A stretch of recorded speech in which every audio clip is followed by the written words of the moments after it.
Alright,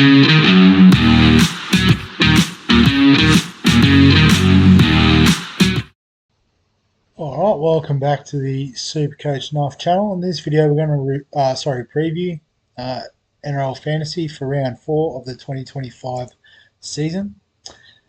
So as we like to do with our round previews before we jump into our trades and our team, is we do like to have a look at the most popular trade-ins and trade-outs, thanks to footystatistics.com. So on the Who's Hot list this week, number 1, Payne Haas. Hard to argue with, super glad I've owned him from the start of the season. And I captained him last week, so absolutely cheering there. So yeah, bring him in. Jaden Campbell, obviously off the back of a great one last week. I think a lot of people probably trading him in for Nathan Cleary, which I don't condone. If you can find a different avenue to get to Jaden Campbell, I could get along with that. But yeah, I'd imagine a lot of these, because he is a half, would be through Nathan Cleary, which I don't think is a good idea. Jamie Humphries, so he's already made a whole heap of money. How much exactly? I'm not too sure. What's that? 235,000. So I did miss out on the first 50k, but hang on, how does that work? Round 3, how's he? 488 plus 5. Oh, is that what he was last week before? So he made 100k this week. That's insane. So yeah, I guess he seems to have just been able to score 70s regardless of how that's happened in terms of the first week it was a lot of kick meters. Second week, kick meters and the field goal, a few extra goals when they scored a few more points. Last week, a lot of it was in tackles. He did also score a try. So probably has all of the things that you want. So it is probably another one where if you're bringing him in for Cleary, I think, try and trade someone else for Humphries. But I think he is a good one to get on. Kidione Kalatoga at number 4. So it was fairly popular pre-season, given that he was listed as a pure centre. He was also listed as being at the Bulldogs still. He hasn't been there for close to 12 months. But yeah, early pre-season injury, but looks like he's on that edge. And at his cheap price, his dual position, it is pretty handy. And spoiler alert, he will feature in the second part of this video. So Kalatoga is one I can see people getting on. Adam Reynolds, so again, probably people trading from Cleary. I don't like it. Yeah,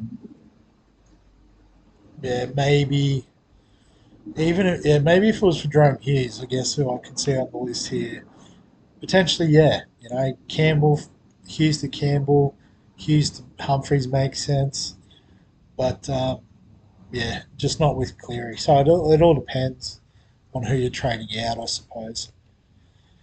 Ruben Garrick, so I guess another game at 4 Pines this week bodes well for him. I guess if you're trading for Dylan Lucas, for example, that's a good trade. Both centres, like for like there. If it's like you're trading a Kalen Ponga, I would avoid. I think you'll want Kalen Ponga back in at some stage. Ryan Pappenhausen, I guess, again, if you're doing a Ponga trade, no. If it's someone else, yes. But I guess I should talk about these guys just in terms of bringing them in, yes or no, as opposed to who is being traded for who. So yeah, Ruben Garrick, yes, probably a potential keeper in the centres. Pappenhausen as a bit of a cut price option, yes, but I guess as well I'm recording this on Wednesday night, so he may be a late out with a bit of an ankle injury. So one to keep an eye on. Um, and if he's not, well then it's obviously a no. Nafahu White. So I don't know now that Nat Butcher's back. It feels like they're getting close to full strength. So I don't know how that will impact his minutes. Nat Butcher can obviously play big minutes in the middle. He can also play on an edge, which could bring Siwa Wong into the middle. It's going to take too long to load, and he's already made 100k. So I don't know if there's that much value there to bring in now. Obviously, the break even based on what he's priced at is favourable, but I don't think he'll score 69. He won't score a try every week. Um, the tackle busts are good, but yeah, I think he's probably getting close to his average priced at 38. So, um, and saying that, I don't know if I have a better suggestion at the price. Maybe Nicholson on the edge. Um, in the middle, can't think of any middles around that price. So, don't know. Alamotti, so I guess we'll kick goals again, you'd assume, with Cleary out this week. Although I don't know how Tolau goes at the old goal kick, or Dane Laurie. Maybe Alamotti's got the edge there. But I think he was just, right place, right time last week. I don't know what he scored in fantasy. That's why we're looking at a few of the players. It's not been the fastest. So, yeah, so he scored 4 tries so far. Does that continue? Not sure. Guess, the Rabbitohs aren't the strongest defensively. I think he plays on the right edge though, so Alex Johnston should be back and Jack White. So I'd imagine there'd be more attack down the left, where I think it's Jenkins and Toto from memory. So yeah, I don't know if this is sustainable. Um, so probably one, unless you think he's a keeper in the centre position, I think he's one I would pass on. Hamish Stewart, I am a big fan of. Brought him in my Supercoach team. Um, I think just with the middles I've already got, I don't really need a middle, so I'll be fading him in fantasy. But I think he is a good trade in, particularly at the price. It's obviously a slow burn, which is what you expect from a bench front rower or middle forward. I guess he's more of a lock, but yeah, do like the pick. Both thermal, so there'll probably be a few like for like trades with Dylan Lucas. But I do have him eyed off as a keeper in the centres, one I'd like to target. So if you can get on this week, have at it. Stafford Tower should make some good money still, so I think you can get on there. Toby Couchman, I guess, yeah, a lot of people looking at his dual position and his role there at the Dragons. So, I've already got Tom Gilbert sort of playing that type of position on the bench, dual position cover. So I'm passing, but don't hate it. Nico Hines, yeah, I think you can bring him in. A few players would have started with him this season, but I guess we're unsure of his combo with Trindle and how that would work. So I personally faded, but yeah, he looks a good, so bring him in. And Jesse Arthurs, I think most of his cash generation is done. So what's he at now?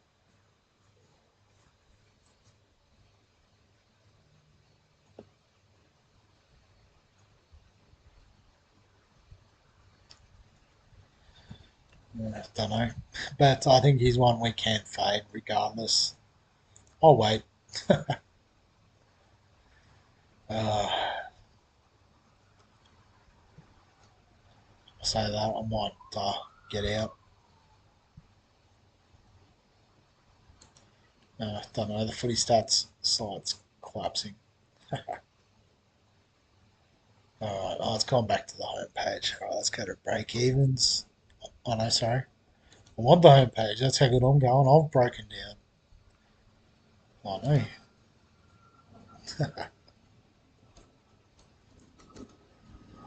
See if I can get it to load. Yep. Okay, cool. There we go. So yeah, Arthur's. I don't think so. Who's not? So Nathan Cleary, I hold. You know, it's 1 week. You know, he's the best scoring half in the game. So just hold. Dylan Lucas is a trade given he's out for 6 weeks. Connor Watson, I think, is a hold. Should be a 1 week with the HIA. Duffy, yeah, I guess if you've got Cleary, Ponga, you know those sort of guys, you can't really hold a non-playing player this early in the season. So move him on. RTS, yeah, you can trade. He's out for a few weeks. Ponga, I think, is a hold. He's only out for the 1 week. And if you had him, you sort of knew that, so you should have had a plan to work around that. Nick Meaney's a trade out for 4 weeks. Jerome Hughes is an interesting one. As I said, I'd probably trade if I had him. You know, Campbell, Humphreys, Hines, I like. Reynolds, don't know. I'm not a fan of Reynolds, but if you like him, you could. So yeah, Hughes is a sell. Mitch Barnett might be the hill I die on this year, but I think he's a hold. Dual position, solid score. Like he hasn't been outstanding like he was last year, but and they only take one sort of injury there at the Warriors, and he's got to play more minutes, and he jakes a try, and everyone will be kicking themselves. So hold. Iongi, I'm holding, but I can understand why people would want to trade. Um, I don't know who you're trading to at that price that you would be guaranteed results. I think anyone around that price you bring in is as much of a flyer as Iongi.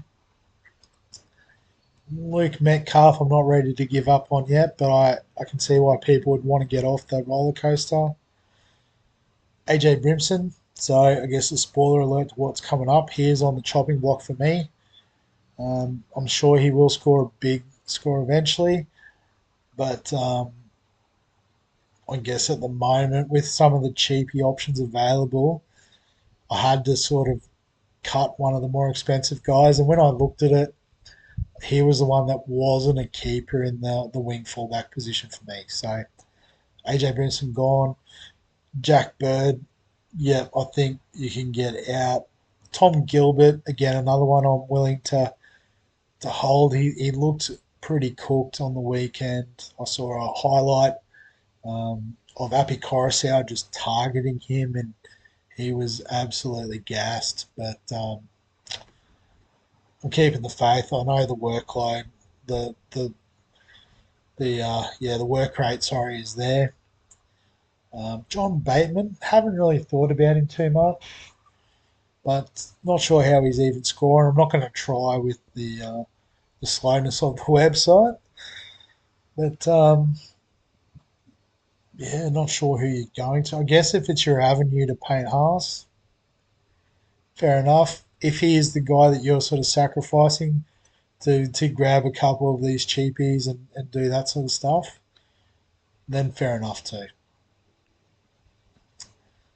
So yes, I guess what that means for my trades, I've already given away half of the puzzle, but I'll give away the whole thing. So I guess Tony Francis was a fail, and initially I just thought Tom Jenkins has popped up as a viable option. But then with the news that Keanu Kinney was out, I sort of thought, well, I think Jaden Groot has the potential to make more money. Tom Jenkins might have slightly better job security in the longer term, um, but I think if De Groot makes a fist of it, I think they'll revert to foreign, playing that sort of almost lock forward role that he played in the trial when he busted his arm. So I thought I want to get De Groot in, but I couldn't afford to do it in one. So I was like, who do we trade? If you look through the rest of the squad, you're like, oh, maybe Jack Cole. But it'll be interesting to see how he goes with Tolau in the seven jumper. Maybe Cole does take over the organising and a lot of the kick meters, and I think there's a bit of cash left in him. The other cheapies, Riley Smith is my hooker cover. Hubner, we believe in. We're just going to wait for him to come back from suspension. Tommy Gilbert, no, sorry, Sandon Smith was my other cheapie. Tommy Gilbert, obviously, rock solid.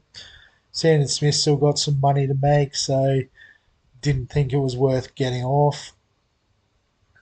So when I looked at it, and as I said, I kept thinking, well, do I downgrade Barnett to a Nicholson to find the extra cash, or but I've said all along, I think Barnett's a keeper. I think Gilbert I'm happy to keep for the long term. So going through the team, it was AJ Brimson was the one that was losing money, but also probably wasn't a long term prospect in the team. He was sort of my mid price flyer that I'll admit it hasn't paid off. It could very well this week. That's the nature of the beast. But I was very comfortable with downgrading Brimson to De Groot, which then gave me a bit of flexibility about who I traded out for Francis. And when I thought about it, I was a fan of Kautoga in the off season, pre-season, I should say, because of the dual position. If he had that starting spot at the Eels, that's at least 60 minutes a week, which he didn't have in his few sort of initial appearances there at the Dogs. So the fact that he's in, do I have to pay 30k extra? But for what he's worth and what he can produce, I'm not expecting a miracle. He might only make 100k, but having that dual position coverage is pretty handy for the squad. Um, and I guess watching him at the Bulldogs, I can see that bit of upside there with his ball running ability. So yeah, I've gone with Kautoga and De Groot. As I said, if you like Jenkins, you want to save a bit of money at wing fullback, I don't hate that move either. But, I didn't really want to do both because then I've got, you know, what's that? Like, I'd end up with at least two wing fullbacks on the bench. I guess you could argue that Nwanga Tuasi could go back into the centres and I'd end up with a centre and a wing fullback on the bench. But, yeah, like I said, I do like Kautoga a little bit more than Jenkins as a bench cover type option. So that's the way I've gone. And you can sort of see the team there, but it's easier if I bring it back on here, if it'll let me. Everything out NRL Fantasy is fading tonight. There we go. So the team, the forwards haven't changed. Um, the halves, obviously, Humphreys in for Cleary. Um, and realistically, Humphreys should probably be in the starting lineup. Metcalf can swing onto the bench in the future. So with Ponga out, basically I've just swapped Nwanga Tuasi into wing fullback and Toa comes into the starting team. Because, obviously I don't have any other wing fullback options with Kautoga coming in.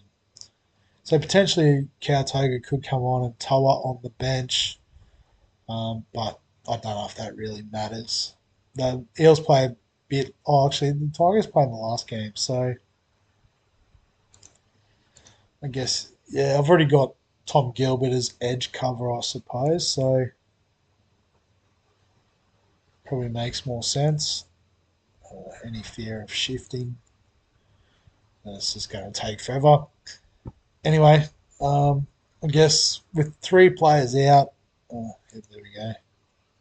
Go away now. I can still talk about it over here. Oh, there he is. It's all loaded, such close. So with the three players, out. We've only got five on the bench, so pretty easy loophole this week. Jack Cole plays in the first game. If it doesn't work out as I think it will, Riley Smith can come in. But again, I think it's only like what's Riley Smith averaging 25. So if Jack Cole scores even close to a 30, I'm not gonna worry about that. But yeah, that's the team. Captain Payne Haas, pretty simple. Isaiah Yo with, I guess, some maybe added responsibility with the young halves there. I've got the VC on him, but can't go past the form man at the moment. Looks like he's about to crack 1 million, so you'd love to see that. But yeah, that's the team going into round four. So as always, if you've got any questions, comments, thoughts, feel free to add them below this video. Give us a like if you enjoy the NRL Fantasy content. Subscribe for all the fantasy sports content on the channel. And other than that, we'll catch you in the next one.